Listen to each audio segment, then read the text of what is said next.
With his chaotic trade policy, President Donald Trump is digging himself into an economic and political hole so deep, it may prove impossible to climb out.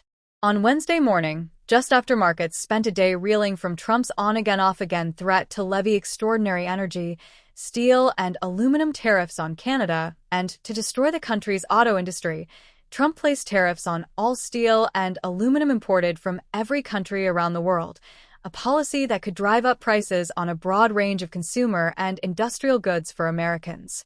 Europe immediately retaliated, adding pressure on a variety of American industries. Wall Street has grown nervous about the damage Trump's policies could inflict on America's still strong but increasingly wobbly economy.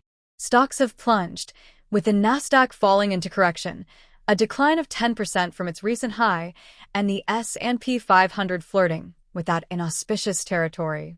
Trump has been provided with multiple escape routes and off-ramps. His advisors and economic brain trust, including Commerce Secretary Howard Lutnick, Treasury Secretary Scott Bessent, and National Economic Council Director Kevin Hassett, have been frequent guests on cable and network news shows, on which they called Trump's tariff policy fluid, and have noted good progress with foreign countries on negotiations on key disputes like fentanyl and immigration crackdowns. At times, Trump has appeared to take the hint. He has twice tapped the brakes on Canadian and Mexican tariff plans, pushed back the apparent date in which dollar-for-dollar reciprocal tariffs would go into effect, paused the de minimis exclusion, and this weekend delayed dairy and lumber tariffs that he said would go into effect by now. And on Tuesday, officials from Canada and the United States agreed to meet later this week to negotiate their trade disagreements, a potential détente in an escalating trade war, but it seems as though Trump simply can't help himself. Just when you think he's out, he pulls himself back in.